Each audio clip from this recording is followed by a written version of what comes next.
Hoy vamos a hablar un tema que seguramente usted ha escuchado. Si ha ido a una iglesia más de 3 veces, creo que lo ha escuchado por lo menos una vez.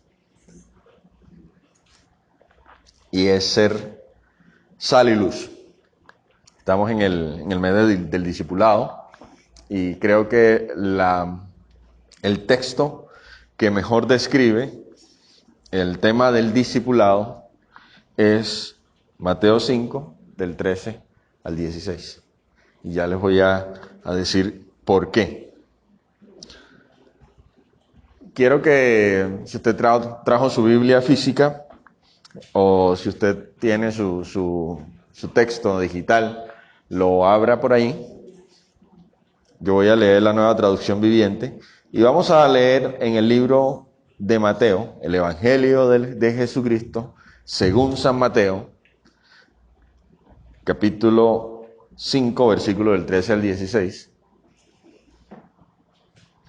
En la Biblia no hay 4 evangelios, en la Biblia hay un solo evangelio, solamente que hay 4 escritores. Entonces es narrado según 4 personas, ¿sí? Pero es un evangelio, el evangelio de Jesucristo. ¿Listo? Entonces el evangelio de Jesucristo, según San Mateo, en el capítulo 5, el versículo 13 al 16, Nueva Traducción Viviente, dice lo siguiente: ustedes son la sal de la tierra. Pero ¿para qué sirve la sal si ha perdido su sabor? ¿Pueden lograr que vuelva a ser salada? La descartarán y la pisotearán como algo que no tiene ningún valor. Ustedes son la luz del mundo. Como una ciudad en lo alto de una colina que no puede esconderse.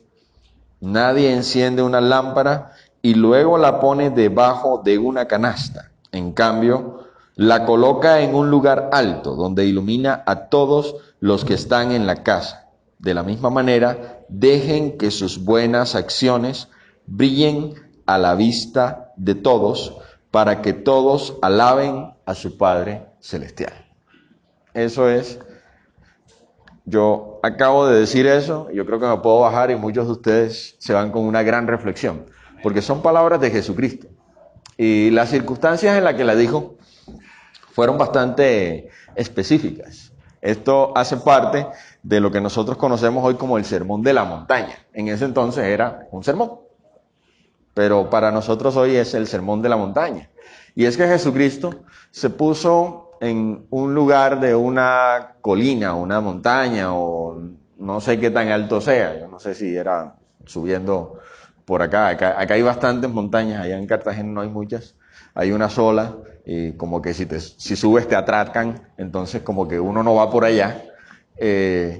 Entonces, yo me imagino, y esto es algo que he escuchado en muchas predicaciones, de que él se puso en una posición donde el viento ayudaba a esparcir sus palabras frente a la gran multitud que los rodeaba, porque allá no estaba un amplificador, ni un megáfono, ni nada por el estilo.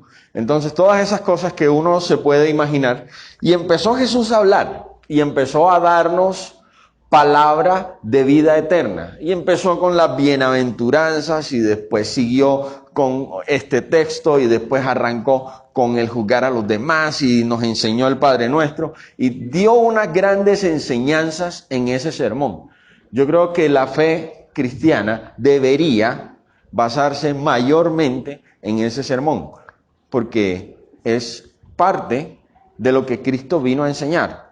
Él se paró allí, o se sentó, o se acostó, no, yo no sé cómo estaba, y empezó a hablar. Y empezó a hablar palabra de vida eterna. Y empezó a decirnos cómo deberíamos ser. Nos empezó a enseñar el deber ser del cristiano. El deber ser de la persona que dice seguir a Cristo. ¿Ya? Nosotros no acabamos de cumplir, yo creo que uno se muere y no acaba de cumplir a rajatabla todas las palabras que él dijo, porque es una cuestión muy amplia y que toca muchos valores de nosotros y toca muchas aristas que muchas veces nosotros no queremos dejar de lado. por nuestra formación cultural, por nuestro carácter bueno o malo, o por muchas cosas. Nosotros a veces no queremos renunciar a lo que nosotros creemos, sabemos o creemos saber por seguir las palabras de Jesucristo. Sin embargo, ahí están y están escritas. Y han sido transmitidas a nosotros luego de no sé cuántas traducciones, porque él las habló en griego, que era el idioma de ese entonces, en griego antiguo, como le explicaba yo a Manuel en estos días. No, que el griego antiguo dice tal cosa. No, usted cree que el griego antiguo dice tal cosa, porque si usted en Barranquilla hace 30 años decía, oye loco, era un saludo, ya no. Entonces, usted cree saber que la Biblia dice X o Y cosa. Sin embargo, los traductores han hecho un gran esfuerzo por traernos ese mensaje hoy. ¿Sí? Y han hecho un gran esfuerzo para que nosotros recibamos en el español moderno. Yo arranqué en la vida cristiana leyendo Reina Valera y yo me sé los textos en Reina Valera, yo no me los sé en otra versión. Y hoy me gusta más leer más en Nueva Traducción Viviente porque es un poco más clara, un poco más moderna en cuanto al lenguaje actual. Y este texto a mí me dice muchísimo acerca de nosotros y de cómo debemos comportarnos y cómo debemos actuar. Porque es que somos la sal de la tierra y somos la luz del mundo. Y eso es un compromiso grande. Cuando usted le dice en su esposa o su mamá o su papá o su hijo, a medianoche tráeme agua de la cocina, usted va y prende la luz de la cocina. Y si usted no prende la luz de la cocina, lo más probable es que se dé con algo, ¿cierto? Entonces uno lo primero que hace es encontré el switch. Cuando usted entra a un baño que no conoce, ¿qué es lo primero que usted hace? Primero a la derecha. Si no lo encuentra, a la izquierda, ¿cierto? Porque es lo que su intuición le dice. Pero si usted no encuentra la luz del baño, cuando está oscuro, ¿cómo va a hacer lo que tiene que ir a hacer? Tiene que buscarse la luz del celular para ver dónde es que voy a atinar. ¿O no? Los hombres comprenderán. Y nosotros somos la luz del mundo. Es decir, que si nosotros como luz no nos encendemos, el mundo queda a oscuras. Somos la luz del mundo. No, ustedes son una luz del mundo. O yo soy la luz del mundo. No lo dijo así.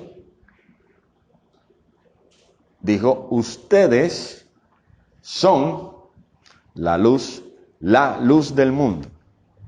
Y eso es un compromiso que nosotros tenemos y es ineludible. No hay forma en que nos podamos zafar de ese compromiso. Lo hemos hecho, pero no hay forma de desdecir lo que dijo el Señor. Bien, Jesús nos llama a la sal, nos llama a la luz. Somos llamados a ser sal y ser luz. Hay una historia que yo no recuerdo si la leí, si la escuché en una enseñanza o qué fue, que decía que a los romanos en la época de Jesucristo se les pagaba con sal, que de ahí viene la palabra salario, ¿cierto? Salario es una raíz latina. Latina no es que sea salsa ni merengue, latina es que proviene del latín y por lo tanto proviene de la época de los romanos, que eran los que hablaban latín, y salario proviene de allí.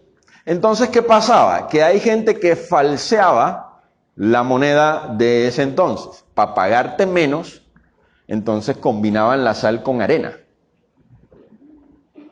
porque la sal era muy valiosa, ¿sí? La sal era la nevera de hoy, porque preservaba los alimentos, ¿sí? La sal constituía una parte fundamental de lo que era un romano o lo que era la cultura de ese entonces. Y para falsearte la medida, lo que hacían era combinarla con cosas que se parecieran a la sal, pero que no eran sal. Y por eso es que ahí la Biblia dice, si la sal pierde su sabor, y ahí es donde viene la segunda parte. Los romanos construían caminos. Dos de las cosas que los romanos mejor hacían era, uno, la crucifixión. Dos, construir caminos. Las dos cosas eran top en su época. Era la inteligencia artificial de los romanos en esa época. Y ellos construían caminos. ¿Cómo los construían? Hacían un proceso de ingeniería que yo no sé por qué los ingenieros no hacen ahora, que esos caminos duran un periodo de gobierno. Y ponían unas capas encima de otras y para que la grama el pasto o las plantas no crecieran en medio de los caminos, luego de que ponían sus capas de tierra y esas cosas, le echaban la sal adulterada. Se la echaban. Y ahí ya no crecía ninguna mata, ninguna planta, ningún pasto, nada. Y por eso es que dice la palabra que si no sirves para salar, vas a servir para ser echado en los caminos y que se te pisoteen. Esa era la función de la sal adulterada en ese entonces. Y somos sal y somos luz. Nosotros podemos hacer con la luz dos cosas: ponerla a brillar o esconderla. O podemos, con la sal, salar a la humanidad o ser adulterados, porque entramos en contacto con otras cosas que nos restan nuestra sustancia, nuestro ser, y finalmente ser echados en los caminos para que simplemente nos humillen, nos pisoteen. Yo no sé si a usted alguna vez le han dicho, qué mal cristiano porque llevas el título de cristiano, pero haces X o Y cosas. Yo creo que a todos nos ha pasado, ¿sí? Que nos han dicho, tú eres un mal cristiano porque cometes este pecado. Yo siempre tenía una respuesta para eso. Eso estaba mal de mi parte, pero siempre tenía una respuesta. Si no se la sabe, se la digo. ¿Tú cómo sabes que eso está mal y que yo no debería hacerlo porque tú lo sigues haciendo? Entonces lo meto en un bucle paradójico y ya me deja tranquilo. Sin embargo, tengo que ir delante de Jesucristo, a quien no le puedo decir eso, y decirle, te entrego mi pecado. Allá él con su bucle paradójico ahora tiene dos problemas: el que le estorbe mi pecado y su problema con la paradoja que le acabo de establecer. Pero mi problema contigo es que yo necesito dejar este pecado. Necesito dejar ese pecado. Entonces, cuando nos combinamos y nos contaminamos con el pecado, ¿sí? Y no hablo de una clase de pecado en particular, sino de cualquier tipo de pecado, ¿sí? No piense en el pecado del otro, piense en el suyo propio. Nos dejamos contaminar del pecado y ya no servimos para entrar en la sociedad y transformarla. Porque ya hemos perdido nuestra esencia. Hemos perdido nuestro salado. ¿Sí? Yo no sabía lo importante que era la sal para mí, como persona que creció a 2 pasos del mar, hasta que me vine para acá. Yo acá he tenido los problemas respiratorios que usted se imagina. 35 años viviendo al pie del mar, y me vengo para acá, y en año y medio ya yo tenía rinitis, obstrucción, goteo posterior nasal, un montón de cosas respiratorias, porque estaba acostumbrado a la purificación que tenía la sal sobre mi sistema respiratorio, que ya no tengo. Entonces ahora tengo que ponerla artificial, tengo que comprar unas cosas y hacerme unos lavados y unas cosas desagradables, porque necesito tener eso en mi vida. Siempre lo tuve, nunca lo extrañé, y ahora que no lo tengo, lo extraño. ¿Sí? Y eso me pasó a mí. A usted le va a pasar con la sal lo mismo. No en temas respiratorios, pero si usted quita la sal de todas sus comidas, lo más probable es que usted entre en un desequilibrio químico en su cuerpo. Remueva la sal. Hágale caso al doctor Biden. Remueva la sal y usted va a tener un problema con su organismo, porque nosotros necesitamos la sal. Es una necesidad, el sodio. ¿Sí? Y si no lo obtenemos a través de los alimentos, ¿cómo lo vamos a obtener? Si aquí no tenemos ninguna otra fuente de sal, no lo podemos respirar, como si lo puede respirar usted en la costa.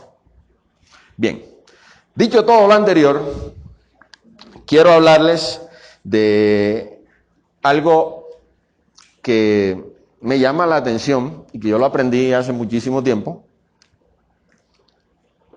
y que quiero compartirlo para ilustrar la importancia de ser sal y ser luz y todo eso. ¿Usted sabía que físicamente el frío no existe? Usted lo siente, sí, pero el frío no existe. ¿Usted sabía que físicamente el silencio no existe? ¿Sí? Físicamente la oscuridad no existe, si lo miramos desde un punto de vista científico. Lo que sí existe es diferentes grados de luz que nosotros podemos interpretar como oscuridad, porque no alcanzamos a ver. Es decir, cuando hay muy poca luz, es lo que usted conoce como oscuridad. La disminución del calor, o cuando hay poco calor, es lo que usted conoce como frío. ¿Sí? Entonces, normalmente usted no tiene frío, usted tiene ausencia de calor. Usted se acerca a robarle el calor al que está durmiendo con usted y ya usted se calienta.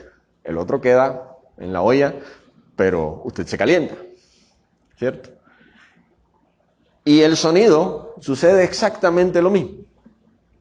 No existe el silencio, existe la ausencia de sonido.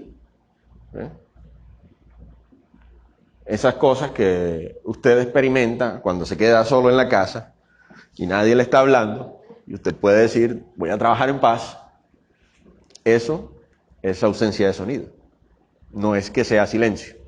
Simplemente bajaron los niveles de sonido. Y lo mismo sucede con el cristiano o con el mundo. Usted dice, este mundo sí está mal, está podrido, está inicuo. Si leyó Reina Valera como yo. Pero no es eso, es que faltamos nosotros. No existe el mal puro, existe la ausencia de nosotros, transformando las tinieblas en luz. ¿Qué tiene que hacer las tinieblas frente a una lucecita? Por más tenue que sea, ¿acaso las tinieblas se tragan esa lucecita? No. Los que tienen reloj de esos de LED, a las 3 de la mañana usted se levanta y usted ve toda la habitación por el bendito cosito del LED ese. Una vez fuimos Erika y yo a un lugar, nos encontramos con un aire acondicionado que tenía un panel de LED. Yo no pude dormir esa noche. Yo ya por ahí como a las 3 de la mañana cogí una media y se la tiré al LED para taparlo, porque es que no podía dormir, porque era demasiado intensa la luz para mí. Me molestaba, me fastidiaba, me incomodaba, no me dejaba en paz. Y eso somos nosotros. La Biblia nos ilustra como una ciudad que está en la cima de una montaña. Aquí cerca hay una que se llama Jericó. Jericó queda en una cima. Y usted llega a los pueblos de alrededor o a las tierritas de alrededor, donde hay finquitas y no sé qué, tuve la oportunidad de visitar. Estoy visitando pueblos antioqueños que da miedo y me gusta. Yo nunca había hecho ese plancito. Eso es algo común para ustedes, pero eso es una novedad para mí. Y yo me quedé en una finquita, como siempre con Erika, y nos pusimos a ver que la luz estaba brillando y alguien nos dijo, no, eso es Jericó. Bueno, es imposible no verlo. Y nosotros somos puestos como unas ciudades en la cima de montañas y es imposible que no te vean. Es imposible que no te hagas notar. Es imposible que te ocultes. No puedes esconder tu esencia y tu brillo en las naciones. Y por las naciones no me refiero a África, como siempre nos dicen, no, voy a ser misionero en África. No, usted no es misionero ni con su vecino. ¿Cómo va a ser misionero con África que ni les entiende? Y nosotros somos puestos por Dios como esa luz que debe o debería brillar en la oscuridad. Pero como somos tan recursivos, nos inventamos algo llamado templo. Hay algo malo de los templos. Y se los voy a leer en Mateo 5:15, pero la versión Reina Valera. Dice, ni se enciende una luz y se pone debajo de un almud, sino sobre el candelero, y alumbra a todos los que están en la casa. Yo no sé lo que es un almud, o no sabía lo que era un almud, hasta que vi un meme. En el meme aparecía, no me acuerdo de qué trataba el meme, pero me acuerdo que había una persona parada de pie vendiendo tomates. Y en México todavía las canastas se les llama almud. Y decía almud de tomate. ¿Usted sabe cuál era la característica del almud? Que era una caja. Y nosotros somos expertos en poner la luz en cajas. Hemos puesto la luz de Jesucristo en la iglesia, en el templo, quiero decir. Y no lo sacamos de ahí. Y hemos hecho eso durante los últimos 1700 años, desde que un emperador, creo que fue Constantino, se le dio por decir, vamos a constituir a el cristianismo como la fe oficial del Imperio Romano y vamos ya no que se congreguen en sinagogas, ni en catacumbas, ni en nada por el estilo, sino que se congreguen en estos lugares cuadrados, con techos filosos y campanarios a los cuales vamos a llamar iglesias. Y desde allí la luz está encerrada en cajones. Hemos restringido el brillo que somos a la iglesia. Y somos muy buenos cristianos dentro de la iglesia. ¿Cierto? Aquí todo el mundo, chévere ser cristiano aquí. ¿Pero somos la luz del mundo? No, somos luces metidas en cajones y ocultas de los hombres. Estamos escondidos de nuestro real objetivo, que es brillar en medio de las tinieblas. Brillar allá donde la luz no se conoce. Ayer hablaba con un pastor de la ciudad de Santa Marta acerca de la política. Coincidimos en algo, coincidimos en que un pastor no debería estar jugando en dos territorios, que es ser pastor y también ser político al mismo tiempo. No se puede servir a dos señores, decía él, porque amará al uno y aborrecerá al otro. Yo le decía, yo no estoy de acuerdo con que un pastor deje ese estado honorable de de compartir el Evangelio y guiar a otros a Cristo, eso es una labor muy honorable. Pero como pastor creo que tiene la responsabilidad de preparar gente que vaya a invadir los espacios de la política de este país. Porque es que la política de este país necesita a Jesucristo. ¿O no le parece? El hecho de que nosotros digamos que un presidente, escoja el nombre, no le voy a decir cuál, es corrupto, quiere decir que la política, la iniquidad ha permeado tanto la sociedad que nosotros, en mayoría, porque nosotros somos los que elegimos presidente, hemos elegido a alguien que es corrupto. El problema no es el presidente corrupto, porque si el pueblo estuviese viendo, ¿sí?, con los ojos de Jesucristo, seguramente elegirían a un presidente más apto. Y como le dije, escoja el nombre del presidente, porque yo no estoy hablando de alguien en particular. El problema somos nosotros, como sociedad, que hemos puesto a alguien corrupto. Pero ¿sabe por qué? Porque las iglesias nos hemos dedicado a que la luz se tiene que quedar dentro de las cajas llamadas templos. Porque no estamos permeando la sociedad correctamente. No estamos llevando el evangelio a los colegios para que los muchachos se preparen en algo más allá de lo que están recibiendo. Y la gente que promueve cosas como el aborto va a los colegios a promoverlo. Sin embargo, usted no va a promover la vida. Y después nos quejamos de que aprueben leyes por un Congreso que usted también eligió en contra de la vida, es decir, a favor del aborto. Por mencionar una ley polémica, porque hay muchas otras leyes que también se apartan de Dios. Y que no estamos haciendo nada para preparar las mentes y los corazones de la sociedad actual, sino que estamos siendo cristianos aquí. Y estamos limitando nuestro actuar como cristianos a los que estamos aquí sentados. Esta enseñanza es un ejemplo de eso.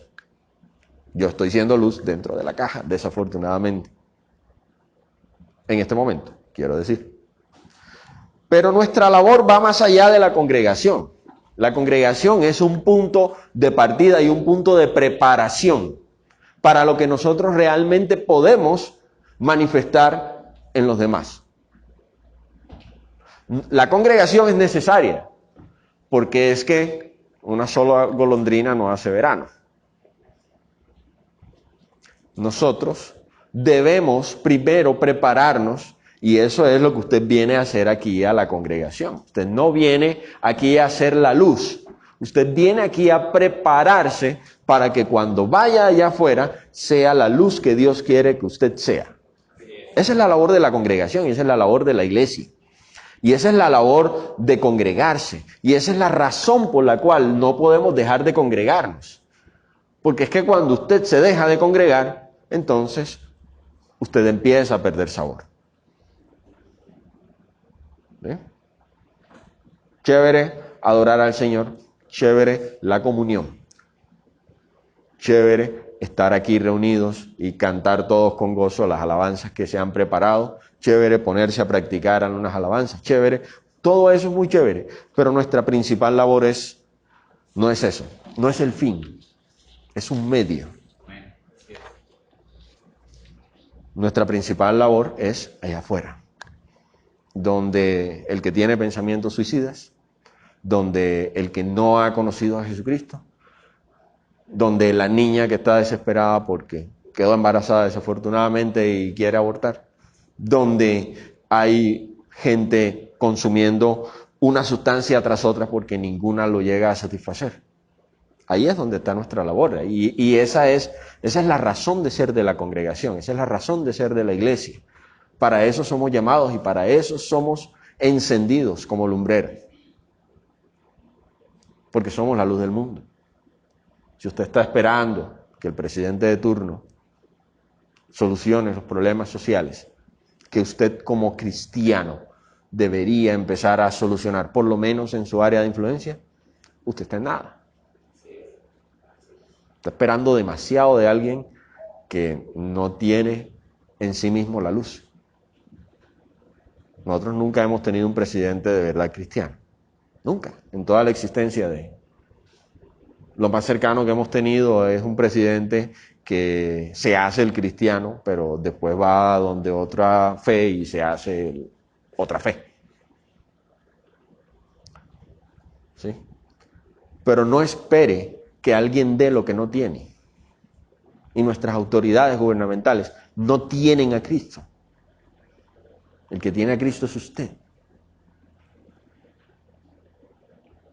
¿Sí?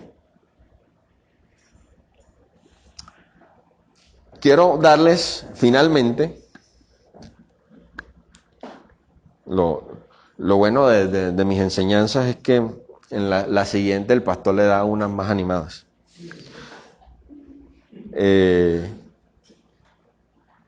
Quiero darles 5 puntos que me gustaría compartir para que usted también comparta su propósito. ¿Sí? Número 1, Marcos 16:15 dice, entonces les dijo, vayan por todo, nueva traducción viviente todo, entonces les dijo, vayan por todo el mundo y prediquen la buena noticia a todos. 1, compartir el evangelio. Una de las cosas que nosotros estamos llamados a hacer es a compartir las buenas noticias del evangelio a todos. ¿Qué es compartir las buenas noticias? No es que usted se va a poner en plan religioso y le va a decir como los testigos de Jehová, aquí mira, aquí dice en esta palabra que yo tengo. No, el compartir las buenas noticias es, oye, estás deprimido. Yo conozco a alguien que te puede sacar de esa depresión. No es Steven, no. Steven, ¿tú puedes prescribir medicamentos? No, bueno, no es Steven, definitivamente no es Steven.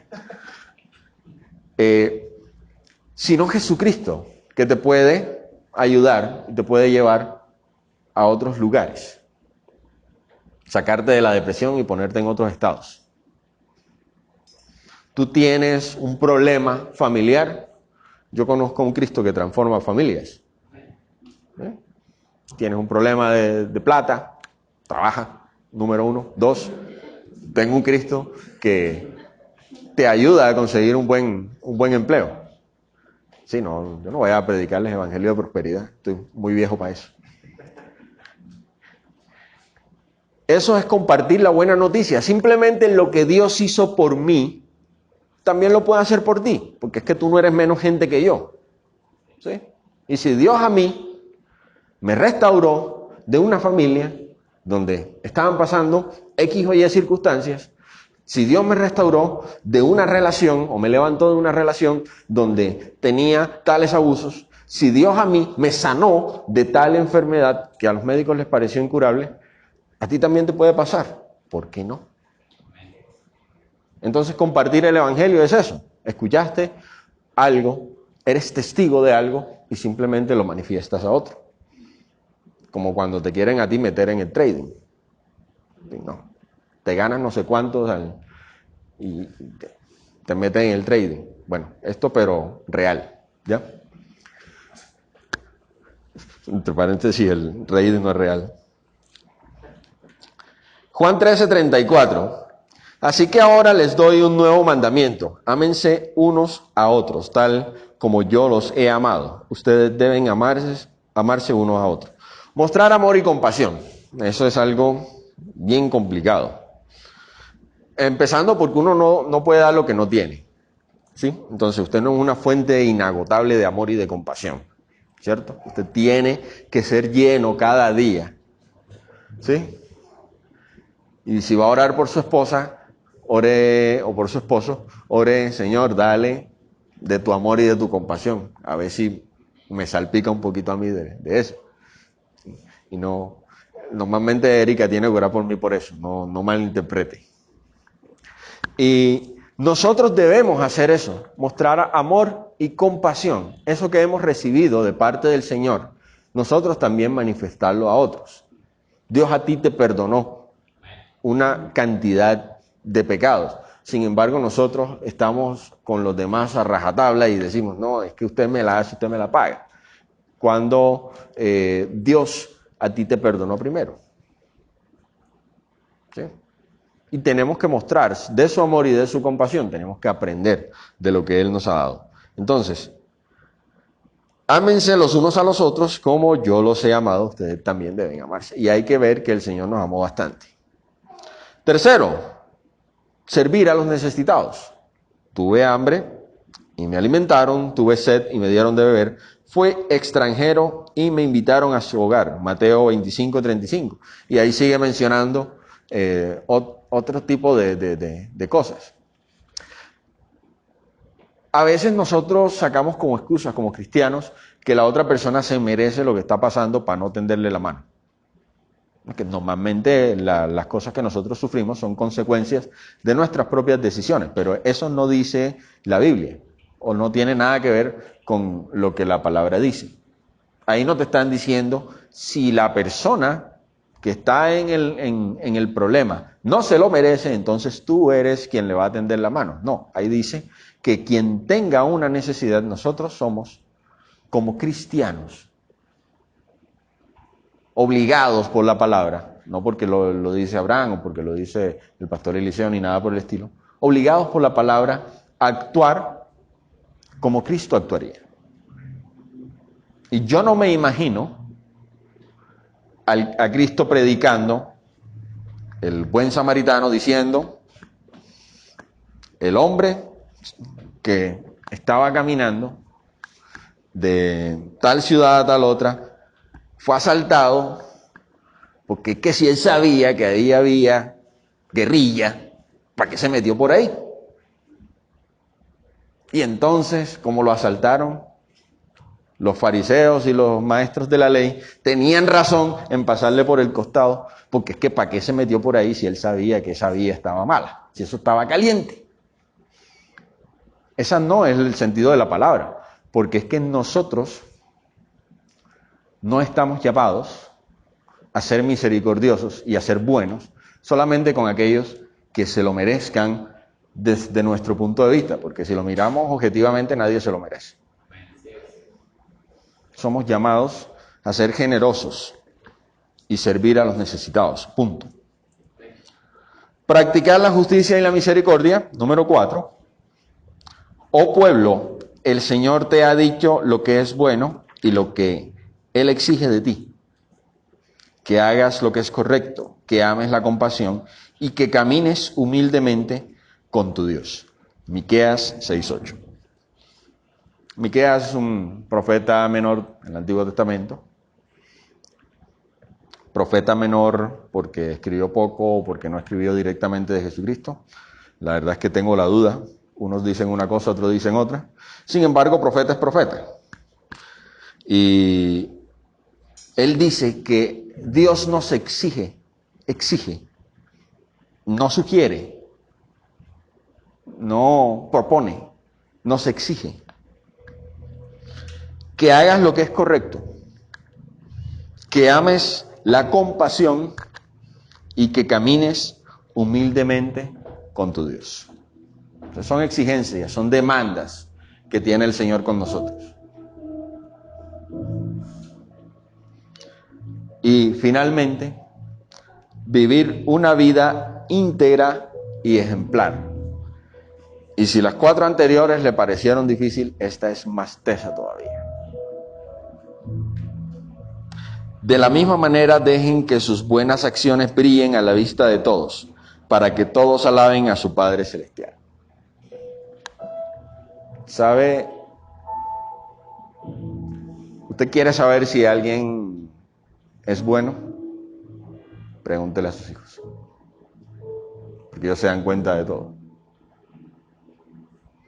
Y uno no tiene máscara delante de sus hijos. Es una cosa muy tesa.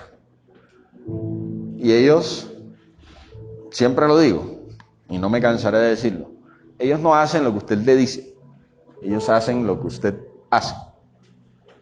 Y eso es lo más teso de ser padre, que usted se puede rajar la boca diciéndole a su hijo que no haga X o Y cosas, pero es que él va a hacer lo que usted hace, no lo que usted les dice.